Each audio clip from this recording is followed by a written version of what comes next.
നമസ്തേ. ഞാനിത് പറയുന്നത് പറശ്ശിനിക്കടവിലെ സ്നേക്ക് പാർക്കിനെ കുറിച്ചാണ്. എല്ലാവർക്കും ഒന്ന് വിശ്രമിക്കാനും നല്ല കൂളേറിയ ഉള്ള ഒരു പാർക്കാണിത്. വളരെയധികം ആനിമൽസ്, സ്നേക്ക്, അങ്ങനെ അക്വേറിയം, അതുപോലെ ക്രോക്കഡൈൽ, ആമ, അങ്ങനെ ഒത്തിരിയേറെ ഇതൊക്കെയുള്ള ഒരു സ്ഥലമാണ്. വളരെ കൂളിംഗാണ് ഇവിടെ. നമുക്ക് വിശ്രമിക്കാം. അതുപോലെ ഫുഡ് കോർട്ടുകളുണ്ട്. ഇഷ്ടംപോലെ ആഹാരങ്ങളൊക്കെ കഴിച്ചിങ്ങനെ ഇരിക്കാം. അതുപോലെ തന്നെയല്ല, നമുക്ക് അവിടെ ഒരു 3D സിനിമ ഉണ്ട്. അത് വളരെ ഒരു രസകരമായ ഒരു അനുഭവമാണ്. അതെല്ലാവരും കേറി കാണുക. അപ്പോൾ നമ്മൾ പറശ്ശിനിക്കടവ് മുത്തപ്പനെ നമ്മൾ സന്ദർശിക്കുകയാണെങ്കിൽ ഇവിടെ വന്നാൽ ഈ പാമ്പ് വളർത്ത് കേന്ദ്രം നല്ലതാണ്.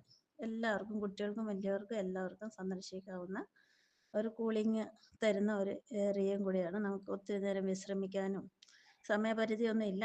ആൾക്കാർക്ക് എല്ലാവർക്കും ഇരിക്കാവുന്ന. ഈ ചൂട് കാലത്താണെങ്കിൽ വളരെ നല്ലതാണ്. നല്ല കൂളിംഗാണ്. അവിടെ എല്ലാം ഇങ്ങനെ മരങ്ങളൊക്കെ ഉള്ളതുകൊണ്ടേ വളരെ അതുപോലെ ഇങ്ങനെ ഉള്ള ഒരു കാഴ്ച കാണുകയാണ്. അതിനോടടുത്ത് തന്നെയാണ് നമുക്ക് എന്താണ് വിസ്മയ. ഇത് കഴിഞ്ഞ് നിങ്ങൾക്ക് വിസ്മയയും സന്ദർശിക്കാവുന്നതാണ്.